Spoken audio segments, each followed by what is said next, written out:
Berjumpa semuanya Sobat Bude Yanti yang sangat cerita. Sekarang kita akan kembali diperlihatkan dengan 701 yang pada saat ini benar-benar terkejut karena serangan dari pasukannya tiba-tiba dihancurkan. Tentu saja orang-orang dari Taiksu pada saat ini benar-benar keheranan mengenai hutan belantara keabadian. Meskipun mereka juga mengetahui mengenai hutan belantara keabadian, namun mereka tidak pernah menjelajahinya dan tidak pernah menyangka bahwa tempat ini bisa begitu aneh. 701 pun bergumam bahwa hal ini benar-benar sungguh sulit untuk dipercaya.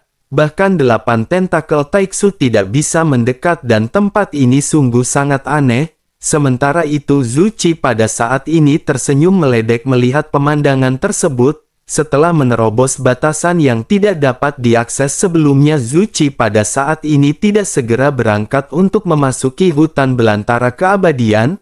Hal itu dikarenakan pada saat ini ada aliran sosok yang datang dari kehampaan dari segala arah. Sosok-sosok ini terus berdatangan dan diintegrasikan ke dalam ratusan prajurit dari Istana Dewa Pemburu. Tampaknya orang-orang kuat dari Istana Dewa Pemburu di seluruh alam sejati Xuan Yin telah menerima perintah dari Istana Dewa Pemburu. Mereka semua bergegas secepat mungkin dan pada saat ini telah bergabung di dalam pasukan. Selain itu tentu saja alasan mengapa Zuchi tidak bergerak karena dirinya masih menunggu kedatangan orang-orang kuat dari Taiksu. Dalam pertempuran ini bahkan Zuchi tidak memiliki keyakinan mutlak untuk bersaing dengan permaisuri. Oleh karena itu Zuchi harus melibatkan Taiksu sebanyak mungkin dalam pertempuran melawan permaisuri. Dengan cara ini selain membuat kekuatan perlawanan dari permaisuri melemah, tentu saja korban juga tidak akan terlalu banyak dari Istana Dewa Pemburu. Dengan begitu maka mereka akan memiliki kesempatan memanfaatkan hal ini untuk menghancurkan permaisuri. Sementara itu 701 juga pada saat ini segera memerintahkan semua anggotanya untuk menghentikan penyerangan. 701 juga pada saat ini segera meminta bala bantuan tambahan dari Taiksu lainnya. Pada saat ini mereka memutuskan untuk menunggu bantuan Taiksu tiba di tempat tersebut. Namun bersamaan dengan kedua belah pihak yang pada saat ini saling menunggu hutan belantara keabadian di ujung tiba-tiba melesatkan banyak cahaya. Tanpa adanya peringatan apapun serangan pada saat ini benar-benar membuat semua orang terkejut. Seluruh kehampaan bergema dengan suara ledakan sonik dan pancaran cahaya yang pekat benar-benar memenuhi udara. Setelah tertegun sejenak pada akhirnya orang-orang dari Istana Dewa Pemburu maupun Taiksu segera mulai mengambil tindakan. Mereka tidak pernah menyangka bahwa orang-orang dengan kekuatan keabadian akan mengambil inisiatif untuk menyerang mereka. Menghadapi serangan ini sisik di tubuh dua Dewa Taiksu pada akhirnya segera berubah menjadi lesatan cahaya hitam. Lesatan cahaya ini langsung dirubah menjadi banyak sosok bertentakel 8. Sementara itu Zuchi pada saat ini bergumam bahwa ini benar-benar sangat menarik. Permaisuri telah bangkit dan dirinya benar-benar dapat mengendalikan seluruh hutan belantara keabadian. Jika keberadaan seperti permaisuri ini tidak ditangani tepat waktu dirinya pasti tidak akan melepaskan Istana Dewa Pemburu. Begitu juga dengan orang-orang dari Taiksu. Mendengar apa yang dikatakan oleh Zuchi pada saat ini 701 mengerutkan kening. Tanpa sadar sosoknya bertanya mungkinkah permaisuri yang dirumorkan benar-benar masih hidup? Jika begitu permasalahannya maka jika mereka orang-orang dari Taiksu bergegas memaksa untuk masuk, dikhawatirkan mereka benar-benar akan langsung dihancurkan oleh permaisuri. Sosok-sosok Taiksu yang pada saat ini berada di belakang 701 juga menggertakkan gigi. Baru pada saat inilah mereka menyadari betapa mengerikannya hutan belantara keabadian ini. Tidak heran 817 dan yang lainnya yang memiliki kekuatan yang lebih kuat benar-benar dihancurkan. Orang-orang dari Taiksu begitu juga dengan Zuchi dan yang lainnya pada saat ini sama-sama mengerutkan kening di dalam pertempuran. Kabut hitam juga pada saat ini mengembun dan saat berikutnya ada banyak bayangan hitam yang tidak terhitung jumlahnya yang keluar dari kabut hitam. bayangan-bayangan ini segera bergegas menuju ke arah orang-orang dari Taiksu dan Istana Dewa Pemburu. Bayangan hitam ini menyerang dengan gila-gilaan dan jumlahnya benar-benar mencapai jutaan sosok. Dalam sekejap mata mereka benar-benar bergegas ke arah dua kelompok, menghadapi serangan yang setara dengan makhluk di tingkat keabadian ini. Kedua belah pihak pada saat ini tidak bisa berdiam diri. Mereka pada akhirnya bergegas untuk bertarung dengan makhluk yang berasal dari kabut hitam. Banyak teriakan pada saat ini terdengar karena pertempuran ini bukanlah pertempuran biasa. Seiring dengan berkembangnya situasi, semuanya benar-benar telah berubah menjadi perang skala besar. Betapapun kuatnya Istana Dewa Pemburu selama perang ini terus berlanjut, pasti akan ada banyak korban jiwa di pihak orang-orang dari Istana Dewa Pemburu. Di sisi lain 20 sosok dari Taiksu yang sangat kuat juga pada saat ini bergegas keluar terjun di dalam pertempuran. Kekuatan yang kuat juga pada saat ini segera melonjak dari Void God Armor yang dikenakan oleh masing-masing. Mereka pada saat ini memiliki kekuatan yang berbeda-beda ketika mereka mengeluarkan kekuatan armor masing-masing. Pertempuran intens pun kembali terjadi dan pertempuran kali ini berlangsung cukup lama. Kekuatan makhluk yang berasal dari kabut hitam ini tampaknya jauh lebih kuat daripada apa yang dibayangkan. Hal ini juga menyebabkan dampak yang besar pada orang-orang dari Taiksu dan Istana Dewa Pemburu.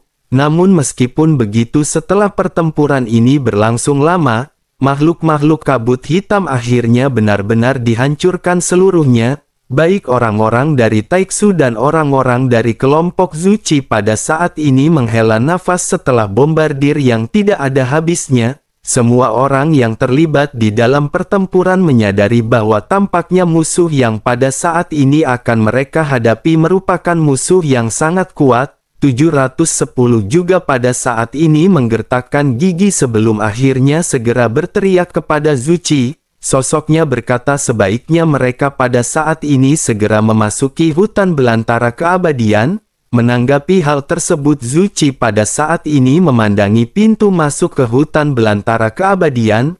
Zuchi pun segera bergumam bahwa dikabarkan Permaisuri adalah orang yang sangat bijaksana. Zuchi khawatir bahwa kedua serangan ini adalah sesuatu yang memang dirancang oleh Permaisuri. Mendengar apa yang dikatakan oleh Zuchi, sosok-sosok yang pada saat ini berada di belakang Zuchi menggertakkan mereka. Yuan Wei yang pada saat sebelumnya pernah bertarung melawan Xiao Yan juga ada di antara mereka. Namun beberapa di antara 8 dewa keabadian Istana Dewa Pemburu telah mati. Tai King telah mati sementara Yu King telah melarikan diri. Oleh karena itu sekarang hanya ada tersisa 6 dari 8 dewa keabadian Istana Dewa Pemburu. Yuan Wei pada saat ini terlihat berdiri di samping dengan ekspresi muram di wajahnya. Yuan Wei sedikit merenung sebelum akhirnya berbicara kepada Zuchi. Yuan Wei berkata, mungkinkah Permaisuri ingin dengan sengaja memprovokasi orang-orang dari Istana Dewa Pemburu? Mungkinkah Permaisuri berharap mereka menerobos untuk masuk dan benar-benar terjerat dalam perangkapnya? Zuchi pun menghela nafas dan pada saat ini menggelengkan kepalanya mendengar apa yang dikatakan oleh Yuan Wei barusan. Zuchi lanjut berkata bahwa sesungguhnya tidak ada keberadaan nyata di hutan belantara keabadian. Semuanya adalah kehendak kental dari makhluk keabadian setelah kematian mereka. Namun jika melihat penyergapan sebelumnya, Zuchi berpikir bahwa ini adalah strategi dari Permaisuri. Dengan begitu Zuchi berpikir tampaknya Permaisuri pada saat ini sedang menunda waktu. Yuan Wei pun mengerutkan kening dan segera bertanya kepada Zuchi, bisakah mereka pada saat ini mengirim tim untuk menyelidikinya? Zuchi kembali menggelengkan kepalanya dan berkata bahwa itu tidakkah mungkin. Sebelum Zuchi menyelesaikan perkataannya, sesosok wanita pada saat ini segera melangkah berjalan ke antara kerumunan. Wanita ini tampak terlihat lebih cantik dan lebih montok jika dibandingkan dengan Yu King dan Tai King. Sosoknya pada saat ini segera berkata bahwa mereka pada saat ini tidak boleh bertindak gegabah. Sebaiknya mereka pada saat ini berdiam diri sejenak dan melihat situasinya. Semua mata seketika tertuju pada sosok yang baru saja muncul dan sosok tersebut adalah wanita bernama Weiya. Menanggapi perkataan wanita ini, salah seorang pria dengan alis tajam pada saat ini segera mulai berbicara. Sosoknya segera berkata bahwa apa yang dikatakan oleh Yuan Wei sebelumnya merupakan sesuatu yang benar. Mereka sedang menghadapi orang terkuat dari alam sejati Xuan Yin. Mereka pada saat ini tampaknya harus bergegas maju untuk menghancurkan permaisuri. Menanggapi perkataan tersebut, Weiya pada saat ini segera berkata kepada pria yang memiliki nama Do Xiang. Weiya menjelaskan apakah Do Xiang memiliki cara untuk memecahkan situasi ini. Jika Do Xiang pada saat ini memang ingin menerobos masuk langsung dan berhadapan dengan permaisuri, maka sepertinya tidak akan ada kesempatan baginya untuk bisa bertahan hidup. Mendengar apa yang dikatakan oleh Weiya pada saat ini, baik Yuan Wei dan Do Xiang sedikit terdiam. Mereka semua pada saat ini lanjut menatap ke arah klon Zuci. Mereka hanya bisa mematuhi apa yang pada saat ini akan dikatakan oleh tuan istana mereka. Zuci juga pada saat ini terdiam dan setelah beberapa saat satu kata pada akhirnya segera keluar dari mulut Zuci ketika dirinya memerintahkan semua orang menunggu. Yuan Wei seketika sedikit terkejut dengan keputusan yang baru saja diambil oleh Zuci dan mulai segera kembali berbicara. Yuan Wei berkata bahwa jika tuan istana terus menunggu, bala bantuan permaisuri akan tiba dan dikhawatirkan mereka tidak akan memiliki kesempatan. Mendengar apa yang dikatakan oleh Yan Wei, Do Xiang pada saat ini menggelengkan kepalanya dan kembali mulai berbicara. Do Xiang berkata bahwa menurutnya apa yang akan terjadi adalah sebaliknya. Menurut Do Xiang, jika bala bantuan dari permaisuri datang, hal ini sepertinya akan menjadi kesempatan bagi mereka. Tentu saja jika Taiksu bisa menjadi garda depan dan bala bantuan tiba, mereka akan bisa bergabung untuk memenangkan pertempuran. Mungkin juga bala bantuan permaisuri akan datang dan bertarung dengan orang-orang dari Taiksu terlebih dahulu dan hal tersebut akan bisa memikat permaisuri untuk muncul. Barulah ketika saatnya tiba mereka akan mengambil tindakan secara langsung. Jika mereka pada saat ini merangsek memaksa masuk, maka mereka benar-benar akan dibatasi oleh aturan dari hutan belantara keabadian. Zuci pada saat ini mengangguk sedikit mendengar apa yang saja dikatakan oleh Do Xiang. Jelas sekali bahwa Do Xiang pada saat ini benar-benar memiliki strategi yang sangat ahli. Zuci pada akhirnya segera berkata bahwa apa yang dikatakan oleh Do Xiang memang benar. Meskipun permaisuri telah mati, tetapi mereka harus berhati-hati saat menghadapi sisa kekuatannya. Yuan Wei pada saat ini akhirnya hanya bisa terdiam mendengar keputusan akhir dari Zuci. Orang-orang dari Taiksu di kejauhan juga pada saat ini tampak masih menganalisis situasi yang akan terjadi di dalam pertempuran. Mereka percaya di dalam hati masing-masing bahwa begitu bala bantuan tiba mereka tidak akan lagi bisa terkalahkan. Namun tepat ketika Taiksu dan Istana Dewa Pemburu masih ragu-ragu untuk mengambil tindakan, hutan belantara keabadian pada saat ini kembali terguncang. Dampak dari energi juga seketika menyebar ke segala arah dan begitu dampak energi ini menghilang, dua klon Zuci membuka mata mereka bersamaan. Mereka segera melihat bahwa kehampaan yang berada di hutan belantara keabadian mulai menyebar dengan gila-gilaan. Hutan belantara keabadian pada saat ini melahap kehampaan di sekitar mereka. Sementara itu di hutan belantara keabadian mata permaisuri tampak terlihat tenang sambil tersenyum. Permaisuri segera tidak berkata karena mereka semua tidak ingin masuk, maka permaisuri hanya bisa memaksa mereka. Begitu perkataannya terdengar, kehampaan pada saat ini benar-benar seketika menyebar. Kehampaan ini dengan kecepatan yang sangat cepat segera menyelimuti orang-orang dari Taiksu dan Istana Dewa Pemburu. Dengan kecepatan ini mustahil bagi mereka untuk bisa melarikan diri. Mereka pada saat ini hanya bisa pasrah tenggelam masuk ke dalam kehampaan. Mereka semua pada saat ini tampak berputar sebelum akhirnya mereka segera tiba di sebuah ruang. Pemandangan di sekitar mereka seketika berubah dengan adanya kehampaan yang benar-benar dipenuhi dengan kekacauan berwarna-warni. Semua orang seketika menyadari bahwa pada saat ini mereka benar-benar telah secara paksa terjebak di hutan belantara keabadian. Baru saja mereka tertegun pada saat ini mereka kembali dikejutkan dengan teriakan melengking yang terdengar. Dapat disimpulkan dengan jelas bahwa tampaknya seseorang telah melanggar aturan di tempat ini. Segera tanaman merambat besar yang tidak terhitung jumlahnya muncul di seluruh tanah. Kekuatan dari tanah seperti ular piton raksasa dan melancarkan serangan ganas terhadap mereka yang melanggar aturan. Adapun bagaimana mereka melanggar aturan dan aturan apa yang mereka langgar, mereka pada saat ini bahkan benar-benar tidak mengetahuinya. Karena ada terlalu banyak aturan di sini, maka seseorang akan dapat dengan mudah melanggar sebuah aturan secara tidak disengaja. Mereka pada saat ini benar-benar diserang oleh kekuatan dari aturan yang berasal dari hutan belantara keabadian. Hal yang paling menjengkelkan bagi mereka adalah ketika melihat ke sekeliling, tidak ada sosok musuh yang ditemukan oleh mereka. Mereka pada saat ini hanya berhadapan dengan tanaman merambat yang bahkan tidak bisa dipotong dan menyerang dengan gila-gilaan. Selain itu ada juga kekuatan aturan yang tidak kasat mata yang melanda. Untuk sementara waktu Istana Dewa Pemburu dan orang-orang dari Taiksu berada dalam posisi yang dirugikan, mereka benar-benar tidak tahu bagaimana cara mereka bisa melawan. Sementara itu di sisi lain Yuan Wei juga pada saat ini tampak kewalahan di tengah-tengah pertempuran.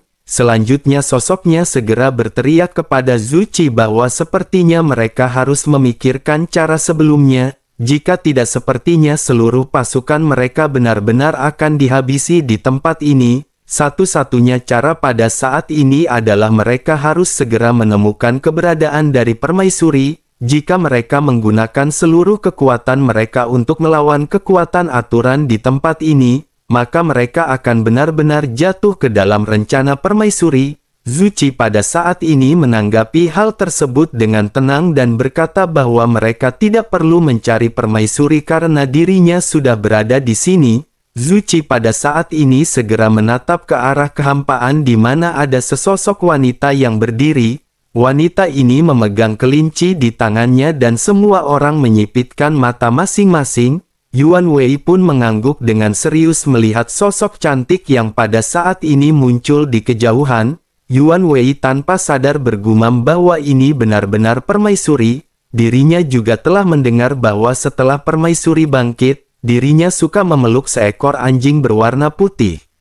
Yuan Wei pada saat ini memiliki ekspresi dengan penuh keseriusan di wajahnya. Tidak hanya Yuan Wei tetapi Zuci juga pada saat ini mengerutkan kening. Bagaimanapun Zuci adalah pemimpin mereka dan Zuci pada saat ini bisa merasakan tekanan dari kekuatan permaisuri. Sementara itu di kejauhan permaisuri pada saat ini tersenyum dan segera berbicara kepada kelinci Bingyun. Permaisuri berkata bahwa mereka menyebut kelinci Bingyun adalah seekor anjing. Kelinci Bingyun pada saat ini meraung dengan marah ketika berteriak bahwa mereka benar-benar jahat. Kelinci Bingyun pun melesat keluar dan kelinci Bingyun berharap permaisuri akan menahannya. Namun permaisuri pada saat ini sama sekali membiarkan kelinci Bingyun yang hendak mengambil tindakan. Menyadari hal tersebut kelinci Bingyun yang sudah maju pada akhirnya jiper dan kembali mundur. Sementara itu permaisuri tertawa sambil mengelus-ngelus kepala dari kelinci Bingyun. Sementara itu di sisi lain klon Zuci pada saat ini berdiri di atas binatang terbang raksasa. Sosoknya lanjut menangkupkan tangannya ke arah permaisuri. Dengan sedikit tertunduk Zuci pada saat ini memberikan penghormatan kepada permaisuri. Zuci lanjut berkata karena permaisuri telah mati mengapa tidak membiarkan generasi muda untuk menyelesaikan permasalahannya sendiri. Mendengar yang dikatakan oleh Zuci pada akhirnya permaisuri menghela nafas dan segera menganggukkan kepalanya. Permaisuri segera menjawab dengan persetujuan ketika berkata bahwa apa yang dikatakan oleh Zuci memang masuk akal. Zuci pada saat ini terdiam dan benar-benar bingung untuk berbicara apa. Setelah beberapa saat Zuchi pada saat ini sedikit mengerutkan kening, Zuchi pun lanjut berkata karena permaisuri setuju maka bisakah permaisuri mengundangnya keluar? Mereka bisa bersaing dan mereka bisa melihat siapakah yang akan hidup dan siapakah yang akan mati. Biarkan pada saat ini kekuatan berbicara sendiri. Permaisuri pada saat ini memasang ekspresi bingung di wajahnya mendengar apa yang dikatakan oleh Zuchi. Permaisuri lanjut bertanya siapakah yang pada saat ini diminta keluar oleh Zuchi. Zuchi kembali mengerutkan mendengar apa yang dikatakan oleh permaisuri. Zuchi secara alami menyadari bahwa permaisuri sengaja menanyakan hal ini kepada Zuchi. Zuchi pada akhirnya tanpa banyak basa-basi segera berkata bahwa orang itu telah meniru Zuchi. Orang itu pasti sedang mengincar Zuchi. Sebaiknya permaisuri pada saat ini jangan membuang-buang banyak waktu lagi. Permaisuri dengan masih tetap tersenyum pada saat ini segulai berbicara kepada Zuchi. Permaisuri berkata bahwa sepertinya apa yang dikatakan oleh Zuchi adalah sebuah kesalahan. Selain itu apakah Zuchi lupa bahwa permaisuri adalah senior Zuchi? Sebagai seorang junior dirinya benar-benar tidak memiliki rasa hormat sedikit pun ketika berbicara kepada seniornya. Apakah dirinya benar-benar harus diajari oleh permaisuri? Begitu selesai berbicara permaisuri segera mengangkat jari sampingnya dan menjentikannya ke arah klon Zuchi di udara. Ledakan seketika terjadi dan tiba-tiba klon Zuchi yang hendak berbicara sepertinya terkena pukulan keras. Seluruh tubuhnya roboh dan tiba-tiba melesat mundur dengan organ dalam yang dihancurkan. Terdengar suara berderak dari tulang dadanya yang menandakan bahwa beberapa tulang di dadanya benar-benar telah patah. Seteguk besar darah juga keluar bercampur dengan daging cincang. Setelah beberapa ratus meter Zuchi pada akhirnya bisa menstabilkan tubuhnya. Kondisi Zuchi dengan cepat pada saat ini kembali ke kondisi normal dan Zuchi segera menyipitkan matanya. Melihat Zuchi yang baru saja menstabilkan tubuhnya permaisuri pada saat ini segera menatap ke arah orang-orang dari Taiksu. Selanjutnya permaisuri kembali mulai berbicara kepada Zuchi dengan nada serius. Permaisuri bertanya apakah Zuchi pada saat ini mengetahui bahwa bergabung dengan dunia lain dan berniat untuk menghancurkan dunianya sendiri adalah sebuah pengkhianatan. Zuchi pada saat ini terdiam dan Zuchi pada saat ini tampak tidak terintimidasi oleh permaisuri. Suara Zuchi pada akhir perlahan segera kembali keluar. Zuchi berkata bahwa dirinya hanya berpikir permaisuri telah mati. Dengan permaisuri yang telah mati seharusnya permaisuri tidak boleh lagi terlibat dalam urusan duniawi. Permaisuri telah hidup di masa lalu dan era ini bukan lagi milik permaisuri.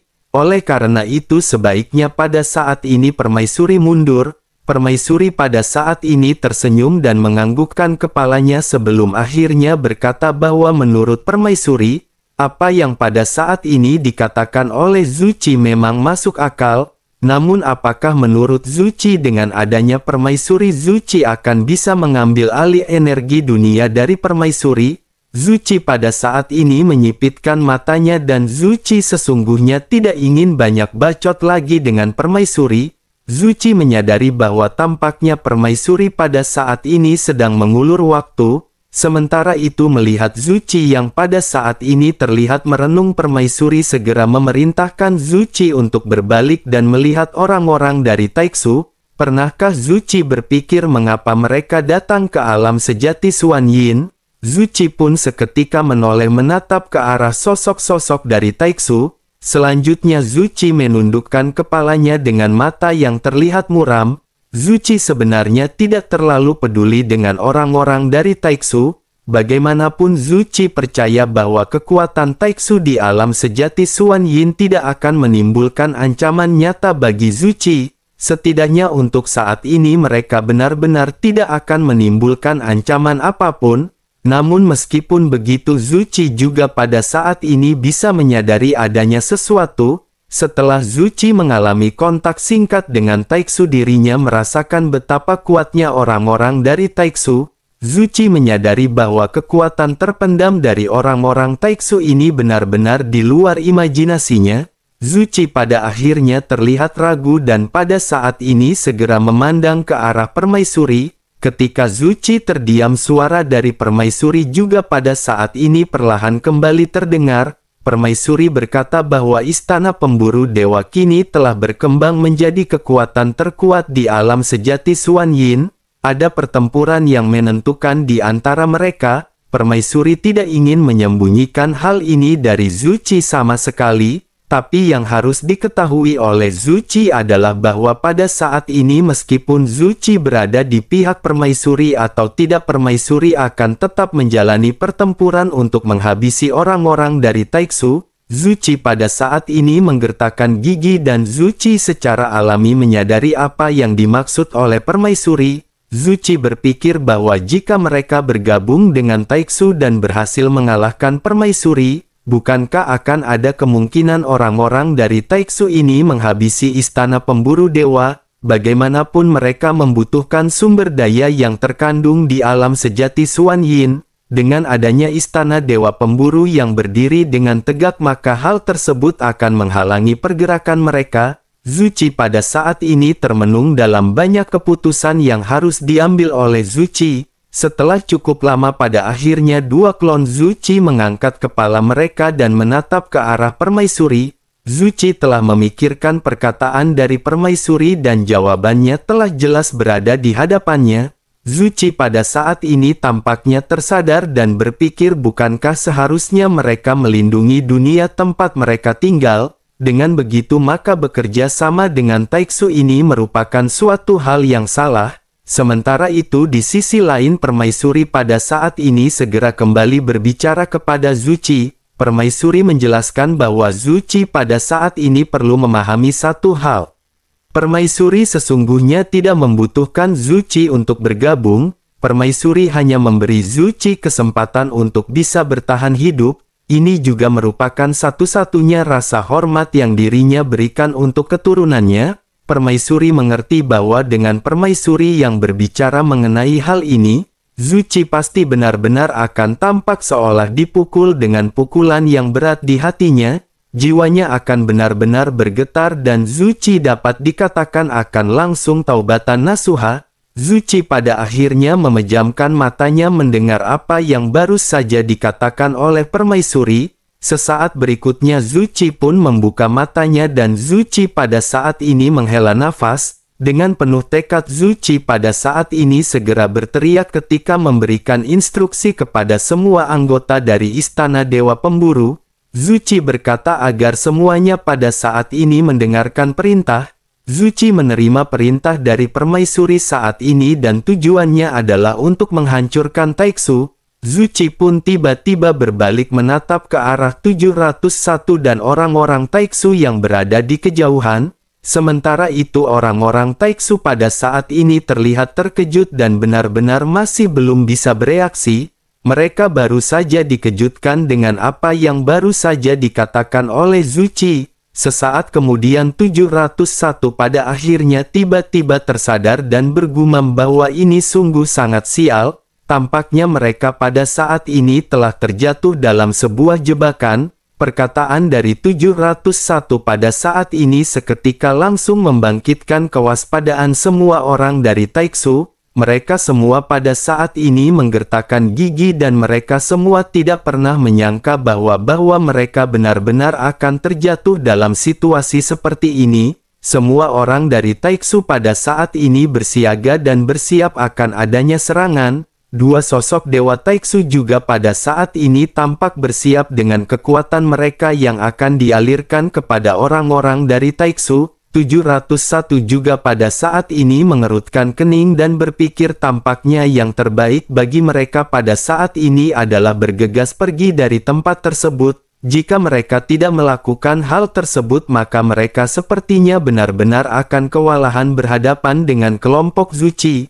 Meskipun orang-orang dari Taiksu memiliki kekuatan yang cukup kuat, namun jumlah yang dimiliki oleh pasukan Zuchi pada saat ini benar-benar luar biasa. Jika pertempuran barbar terjadi di antara mereka dikhawatirkan konsumsi energi mereka benar-benar akan habis-habisan. pada saat ini paling tidak mereka hanya bisa memanfaatkan waktu untuk menunggu kemunculan bala bantuan dari Taiksu untuk bisa menguasai lahan parkiran.